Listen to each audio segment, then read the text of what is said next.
Ezalaki mokolo ya le 24 décembre 2022 oyo tango ba quartier na ba commune mususu bazali kozela Yesu Kristu abotama kasi na masina Petro Congo, quartier Alivia, bango kuna nde bazali kobaka Yesu nekulusu pona bango ezali mokolo ya Pâques. Qu'est-ce qui s'est passé? Mwana mobali oyo bazali komona babaki na ekulusu azali bongo kuluna. Degré a nyokoli batu na masina no mawatro. Balingela ki ebulu ba esa ki yepena mokolo na ya suka oyo akosala na mokili ekosala bongo le 24 décembre yango bakangiye babaki ye nekulusu mama papa bandeko baye kotala ye akomi Yesu ya solo tala ekoti balatisi ye kokamwa kuluna oyo il faut baki nekulusu po anyokoli bazalinga kosakana te quartier Eleli yoka commentaire ya bandeko na biso landa Anyokola population ya masina Petro Congo awa na abattoir yenani mwana mobali oyo kombo na ye mobikisi tozali komituna mobikisi oyo Yesu Kristu tope mobikisi oyo asalaka théâtre mais bondi melangai ke lokola azali mobikisi la police pe kangaki ye pana kobikisa population yaya bino moko boyebi justice populaire ndenge ezalaka tala siko mwana mobali oyo bomoni babaki ye nekulusu oyo pena fête ya Noël yangoyo Jésus sur la croix na mutu ekoti ya nzube oyo Yesu alataka ebongo kote ya se tika na yo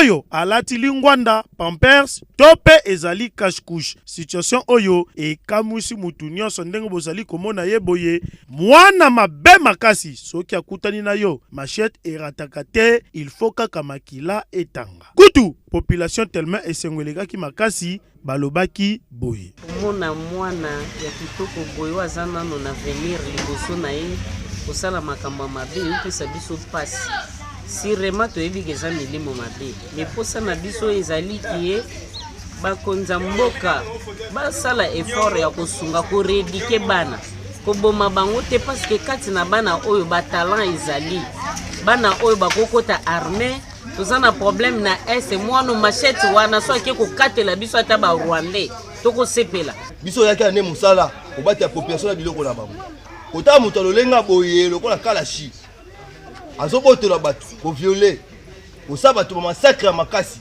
eza vraiment pasi bon mécanique na ye na koloba pona mécanique na ye azoloba wana mécanique neza pona kokata batu mécanique neza te pona construire mituka te eza pona kokata batu biso toyebi mutu oyo kalashi aza kuluna répité na kata masina kata tala tika toyebisa bino ke batu ya boye esengeli kotia bango musika ya population po na ba période ba fête oyo population azali kaka kosenga kimia mobikisi yonde pena ifo yebisa biso oyo beti na se eza yoji to lingwanda match oyo tozotalela tozojimeli Tabola na mokili omona makambo awa tozali na Congo Brazzaville batu balamuki na tongo bamona kaka boye jeune garçon oyo bali ko nager na mai oyo ya muke balumsu balobi azali prophète nzamba tindie aya ko délivrer wa mbisi misusu balobi pe akendaki pa ya prophète azwa kisi balobi ye il faut bano nager na mai pona mbongo ebima finalement on ne comprend pas batu batondi bali kotala makambo ya ali kosala tala mai yango pe salite ba verbwe mutu ananje kaka pamba boy ezali pamba te ye moko ayebi eloko azali koluka bato batondi bali kotala azali pe koyoka soni te bandeko je ne comprends pas boyo kabino moko bandeko ndenge bali kosala commentaire on ne sait pas qu'est-ce qui se passe landa ndeko ya mwasi pomone bela mondo yo to vandika boye to comprendre te na kipe na kati ya lopango na bimaka boye mbala moko mwana mobali obozo mono bozo mone ndenga zo nager mwana mobali donc prophète na ye so disons aza prophète ateyaka na église donc balobi na ye faut ko tala kacha maduku comme ça za na mbongo biso pe tozo comprendre eza nini donc après bimina te fa na pona filmer kaka pona za na choite bozo mwana mobali en tout cas l'argent est difficile on ne comprend rien parce qu'il y a les gens qui sont venus dire que ce disons ce gars là aza prophète a été à l'église donc batindi a quitté na kati ya maduku ya salité oyo bozo mona bien bota ndenga zo nager nzamba lola o nini kaka bozo mona to komi vraiment na fin du monde tozo comprendre te. Comme c'est le devoir de tout un citoyen de se faire enrôler, Mokondiaba catholique, son excellence cardinal Fridolin Ambongo akendaki bongo s'enrôler mais amoni makambo eleki kuna asepeli te alobi lokola bakarte wana ezali na qualité ya malamu te mais bakarte bandaka kala ezalaka mabe situation ya malamu te yokana ayeko expliquer. Ben, je suis venu ici au centre d'enrôlement parce que, comme tout le citoyen congolais l'a appris depuis samedi, on peut s'enrôler pour les élections de l'année prochaine. Aujourd'hui, j'ai trouvé le temps de passer, me faire enrôler. Parce que je crois aux élections, je crois que de bonnes élections peuvent changer le devenir du peuple congolais.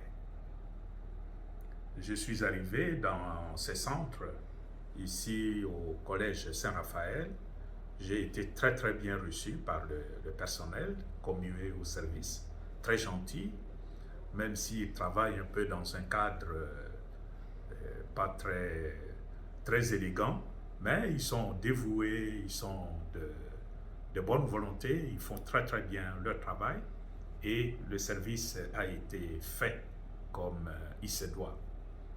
J'ai seulement constaté que la qualité de la carte qui m'a été délivrée, on dirait une copie.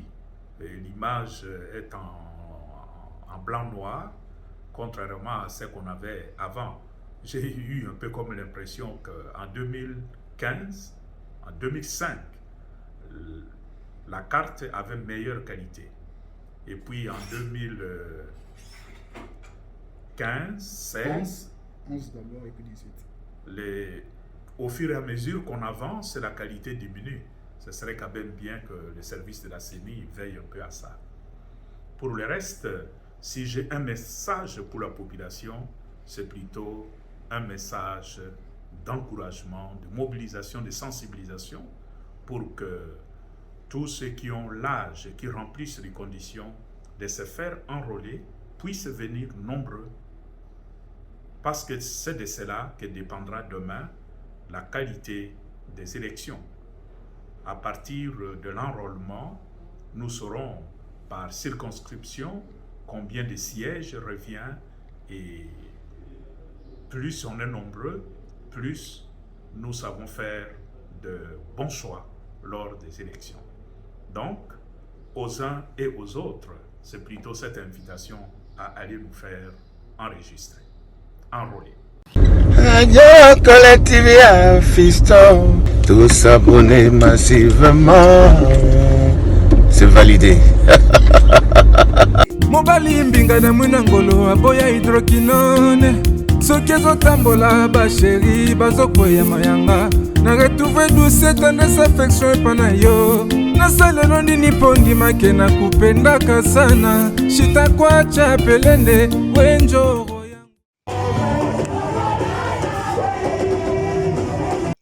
Pour terminer l'année 2022 en beauté avec succès, l'église Jardin d'Éden organise une grande veillée de prière ce samedi 31 décembre à l'église Jardin d'Éden. Papa, mama, yaya, leki, otambola kindengeni nande mobimba. Pendant janvier, ti décembre, osala ki musala nini? Est-ce que ozwa ki mapambolite? Est-ce que yo, nzamba sala kite pona yo, likambute, atolobi nzamba sala kite, yaka le 31 décembre, na église Jardin d'Éden, nzamba kosala. Est-ce que yo, ozwa ki bénédiction te, ozwa ki bénédiction? Oh, non, ozwa ki. Oh, nzamba sala ki pana yo, to kuta na bongo le 31 décembre, to kosala na Yemoko, homme de Dieu. Nabenga que l'homme de Bishima eratakate apôtre Charlie Moubiala a kozala wana. Maman, papa, louange ya somwe e kozala avec frère Alain Goma. Fils maison, mwana ndaku, orchestre ya Jardin d'Éden et koningisa. Oya osakala ya mwezo pesa nga makasi baba wa mbinguni. Oyo salakala ya mwezo pesa nga makasi ya kopasa te ko persévérer pe espérer. ndeko yaka kozwa bénédiction ya suka yaka kozwa mapamboli ya suka le 31 décembre jour ya suka ya ne ndeko olingi olala wapi yaka toveye yaka totanisa année 2023 ensemble elongo na masiya ndeko bénédiction yo est-ce que année ozwaki bénédiction te ozwaki bénédiction année oyo ozwaki libala te ozwaki libala yaka kokumisa nzambe na oyo apesaki yo yaka kokumisa nzambe na oyo ozwaki adresse numéro 3 Chrome Street Judas Pearl Bertrams Johannesburg tokutana na adresse biso nyonso wana na église Jardin d'Eden po tokumisa nzambe téléphone 073 29 21 156 ndeko yaka komona la puissance de l'homme de Dieu jour ya suka bénédiction ya fin de l'année bénédiction ya jour ya suka ya mokolo nga nazanga ndeko nazanga te soki ozangi mitali yo.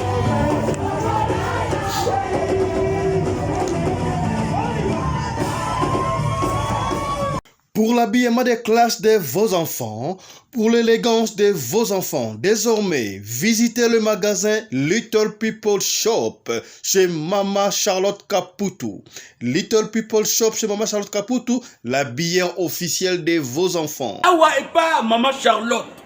Moi namboka bon monake ba namboka congolaise tala biloko ya kosala et pas bapaya. Acheli biso bilamba banda de 0 à 3 mois yango yo soto yawa de 6 à 9 mois tokewara de 9 à 12 ans tozana nyonso bana mibali na bana basi soto yawa omoni oya bana basi ndenge mwana zo putsana toza lokola wato yene 8 ans ti komata yango yawa koto yo ndi makambo mwana zo bimondire ministre ya bataille nyonso yango ba Samuel ba Chuchu yango yo abika la tsabana oyine to mutaka elengi tala ba fest bana mwana bimi na fete batu ba komobanga soki olingo somba biloko oyo omonike olingo sepelisa mwana na yo ko déplacer na yo te okotika na internet okomona adresse na biso yango wana. Little People Shop chez Mama Charlotte Caputo. Adresse Edenval, Greenstone Shopping Center, shop numéro L119. Téléphone 011 52 46 366. À Jamestown, nous sommes sur Meyer Street 183. Jamestown Town, Johannesburg, shop numéro 5. Téléphone 082 324 85 22. Place nyonso zali benga biso kotaka ligne benga biso teotikobila batine na ndako. Little People Shop toza na bilamba ya bana ya qualité olingi osomba kota na website na biso retrouver biso na Facebook toza online pe soko osoma partout na Afrique to délivrer bino na ba courrier na biso préférence ya malamu ya original. Donc, c'est la livraison à domicile. Little People Shop met à votre disposition l'achat en ligne. Allez sur Tekelote, tapez Little People Shop. Choisissez l'article de votre choix. Il vous sera délivré jusque chez vous à la maison. Mais aussi, allez sur Zando, tapez Little People Shop. Choisissez l'article de votre choix. On va vous le délivrer jusque chez vous à la maison. Visitez notre Facebook page, Little People Shop. Little People Shop, ya biso moko. Little People Shop, ya bana mboka.